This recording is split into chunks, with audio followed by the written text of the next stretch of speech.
Oi, gente.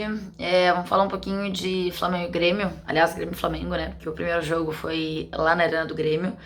E achei um primeiro tempo absolutamente fora do que se imaginava, ou pelo menos eu imaginava, porque foi um primeiro tempo de um Grêmio muito abaixo, mesmo jogando em casa, absurdamente abaixo, errando muito, com uma postura muito ruim, e de um Flamengo se impondo, de um Flamengo procurando o jogo, de um Flamengo trocando passes com uma facilidade, tentando fazer o abafa como se estivesse em casa. E o Grêmio não conseguia sair disso. Acho que, óbvio, tem um pouco da postura do Grêmio ter jogado muito mal o primeiro tempo. Pelo que o Flamengo conseguia propor, né? Pela qualidade do Flamengo, pelo Flamengo ter fechado espaços, mas acho que muito também pela postura, assim. Acho que teve uma postura de se livrar da bola muito fácil, porque o Grêmio não conseguia trocar passes. O Grêmio não tinha praticamente o meio-campo, o Gerson e o Arão mandando no meio-campo no jogo. O Gerson, ele tem a facilidade para marcar e cria com uma facilidade também, consegue sair jogando, tem velocidade, enfim. É um grande jogador o Gerson, impressionante, que consegue agregar o time do Flamengo, o Gerson. Mas o Arão acho que não fica muito atrás. É importante a gente falar aqui do Arão, que já estava nesse Flamengo há bastante tempo. E que parece que agora, com um time ajustado, um time bem treinado, consegue mostrar tudo que tem capacidade de mostrar. O Arão tá fazendo, assim, uma temporada primorosa com o Jorge Jesus.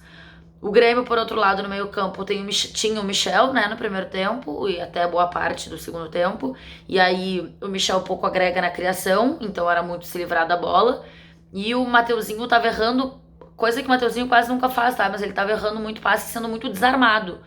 E aí isso estava dificultando muito, porque ele até conseguia ajudar um pouco e quando ele tentava fazer a voltinha que ele faz a lá Arthur, ele era desarmado com muita facilidade. Sempre tinham dois, três jogadores em cima dele, do Flamengo.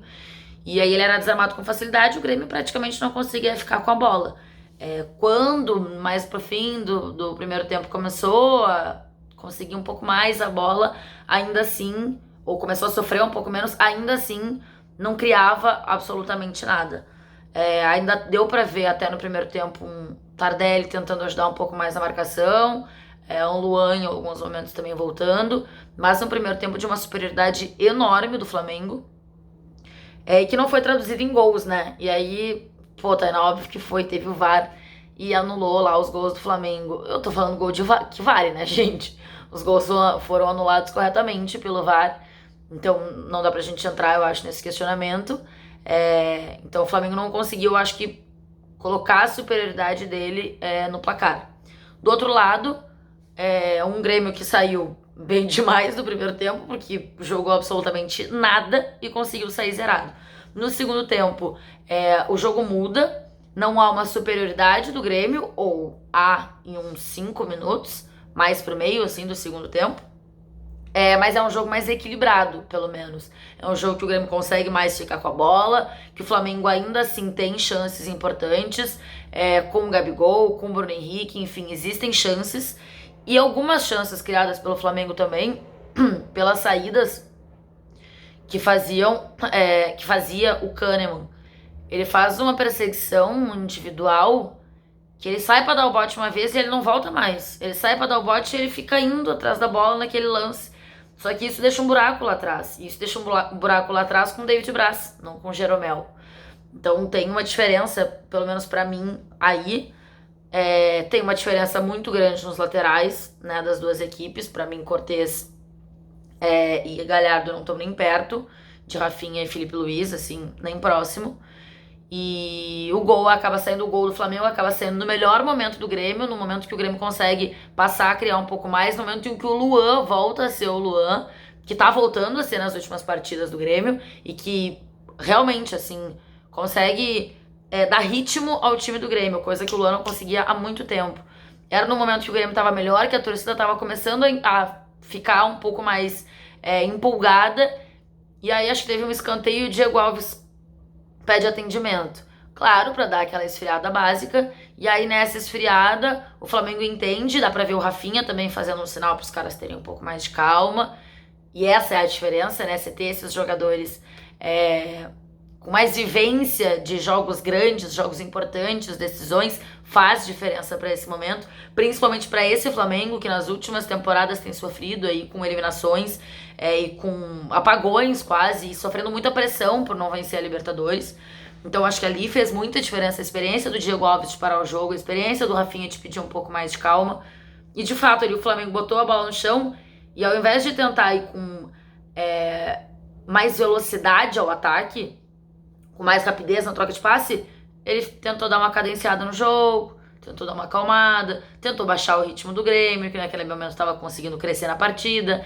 E aí ficou nessa troca de passes, um pouquinho mais tranquila, foi chegando.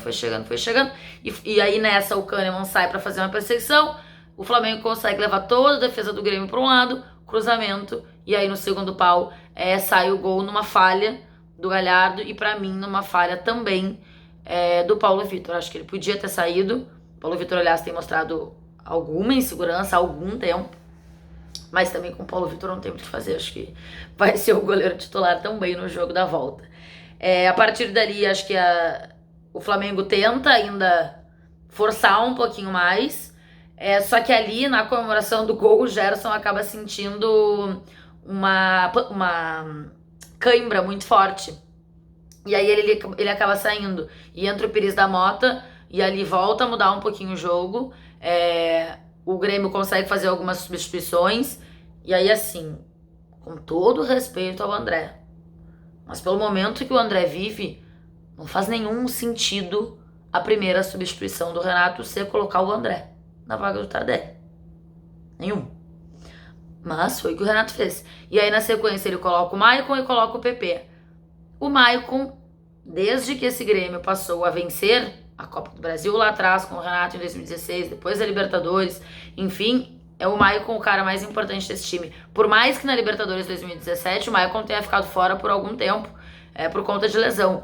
Mas o Maicon é quem faz esse time jogar. Ele parece ser ele mede a temperatura desse time, ele é o relógio desse time, ele é qualquer coisa que vocês consigam entender que faz esse time jogar. E aí o Maicon entra, começa a jogar um pouco mais, e aí ele que mete a bola pro Cebolinha, que faz um meio cruzamento, meio chute, e o PP, ao futebol, o PP que perdeu lá o pênalti, que eliminou o Grêmio da Copa do Brasil, faz um gol que deixa o Grêmio vivo na semifinal da Libertadores da América. Se a gente for dividir aqui o jogo em 4, eu acho que 3/4 de domínio do Flamengo. Ou até mais. Não dá pra ser 4/4, porque senão vai ser o jogo inteiro. Mas assim, um domínio muito grande do Flamengo, um Grêmio dando uma equilibrada em algum momento e melhor que o Flamengo em 5 minutos. De repente, só isso. Então é um resultado interessante pro Grêmio, por mais que seja um empate em casa levando gol, pelo que se apresentou na partida, é um resultado importante pro Grêmio, interessante pro Grêmio. E acho que é um resultado bom pro Flamengo. Claro que o Flamengo deveria vencer pelo que apresentou, mas não conseguiu efetivar em gol isso. E ainda marcou um gol fora de casa, que é importante também, porque na Libertadores tem o saldo qualificado. Então, agora tem mais 3 semanas pra gente falar desse jogo. Eu não aguento mais falar desse jogo. Não aguento mais ouvir entrevistas de Renato de um lado e Jesus do outro, se alfinetando, se espinafrando. Teremos mais disso 3 semanas. Pra aí sim a gente ver quem vai pra decisão da Libertadores, que eu acho que o River Plate já classificou porque fez 2-0 no Boca. Tá bom? Beijo pra vocês, vamos ver se eu volto mais vezes aqui no canalzinho pra fazer mais avaliações. Beijo, tchau!